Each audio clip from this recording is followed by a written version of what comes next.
ಏನು ಸಂತ್ರಸ್ತೆ ಕಿಡ್ನಾಪ್ ಪ್ರಕರಣದಲ್ಲಿ ಭವಾನಿ ರೇವಣ್ಣ ಅವ್ರಿಗೂ ಕೂಡ ಈಗ ಬಂಧನದ ಭೀತಿ ಆವರಿಸಿದೆ.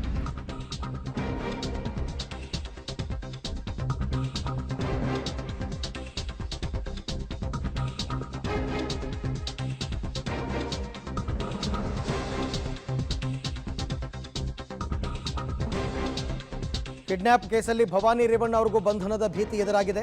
ಇವತ್ತು ವಿಚಾರಣೆಗೆ ಹಾಜರಾಗಬೇಕಾಗಿತ್ತು. ಅವರು ವಿಚಾರಣೆಗೆ ಗೈರಾಗಿದ್ದಾರೆ. ಈ ಬೆನ್ನಲ್ಲೇ SIT ಅವರು ಶೋಧ ಕಾರ್ಯ ಮಾಡ್ತಾ ಇದ್ದಾರೆ. ಹೊಳೆನರಸೀಪುರದ ರೇವಣ್ಣ ಅವರ ನಿವಾಸಕ್ಕೆ SIT ಟೀಮ್ ಬಂದಿದೆ. ನೋಟಿಸ್ ಕೊಟ್ಟರೂ ವಿಚಾರಣೆಗೆ ಹಾಜರಾಗಿಲ್ಲ ಭವಾನಿ. ವಿಚಾರಣೆಗೆ ಗೈರಾದಲ್ಲಿ ಯಾವುದೇ ಕ್ಷಣದಲ್ಲಿ ಅರೆಸ್ಟ್ ಆಗಬಹುದು.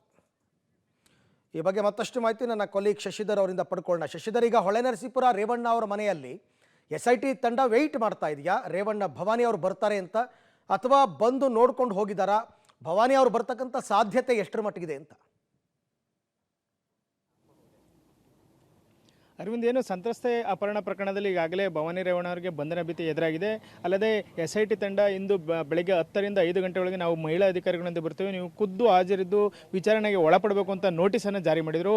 ಆದರೆ 12 ಗಂಟೆ ಕಳೆದರೂ ಸಹ ಭವಾನಿ ರೇವಣ್ಣ ಅವರ ಸುಳಿವು ಇಲ್ಲ.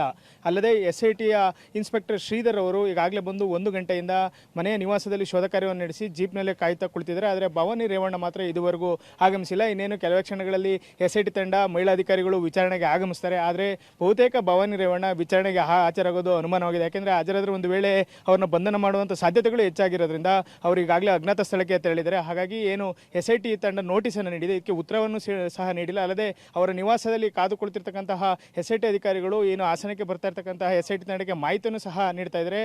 ಬಹುತೇಕವಾಗಿ SIT ತಂಡ ಆಗಮಿಸಿದ್ರು ಸಹ 5 ಗಂಟೆ ಒಳಗೆ ಭವಾನಿ ರೇವಣ್ಣ ಅವರು ವಿಚಾರಣೆಗೆ ಹಾಜರಾಗೋದು ಬಹುತೇಕ ಅನುಮಾನವಾಗಿದೆ. ಅರವಿಂದ್.